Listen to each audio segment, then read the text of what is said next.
hello everyone, or kia ora, as we say in New Zealand, Aotearoa.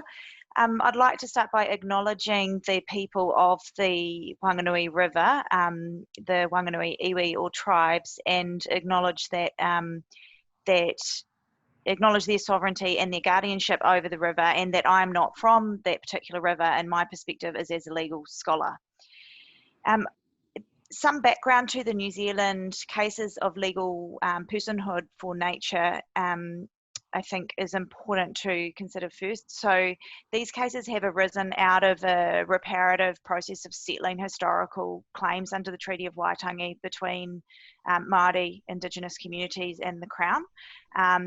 The Whanganui River case has a very long history. It has been a case that has been pushed by Māori communities since the arrival of the British Crown in New Zealand, when they took control of the management of the river, and there have been a number of problems in terms of the environmental condition of the river, the management of the river by the Crown and local government authorities, and the interference of private users in the river, in particular the impact of hydroelectric power development in that river. So there have been a number of court cases. There was a very long tribunal hearing process of the Waitangi Tribunal in the 1990s, and then a very long, almost 20-year process of negotiations between the Crown, or the government of New Zealand, and the Whanganui iwi. As a result of that process, we have a model whereby the river is recognised as a legal person under the guardianship of the Whanganui iwi, and the river itself owns the title in property law to the bed of the river. So that is something that is unique in New Zealand law. We have other models that recognise what we call co-governance or co-management between Indigenous communities and government authorities.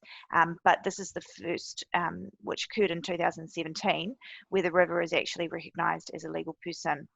That was, considered to be novel, incredible, to reveal massive potential for Indigenous sovereignty and management over their resources. But there are also some significant limitations to this model. Although the river has legal personhood and owns its bed, it does not affect the rights that third parties have in the river to the water itself, to the resources in the river, to the minerals below the river, to the banks of the river, to what we call resource consents or permits or authorisations of other people, like, for example, the hydroelectric power generators to use the river. So that's provoked a lot of debate in New Zealand around can legal rights for rivers in fact overcome the problems and the failures of legal frameworks in the past when they continue to operate within the same Western propertised paradigm. So I think that's something to reflect on for other cases overseas.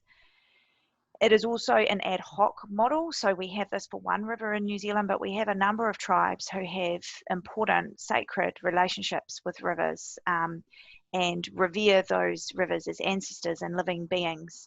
And so why do we not have this in other parts of New Zealand?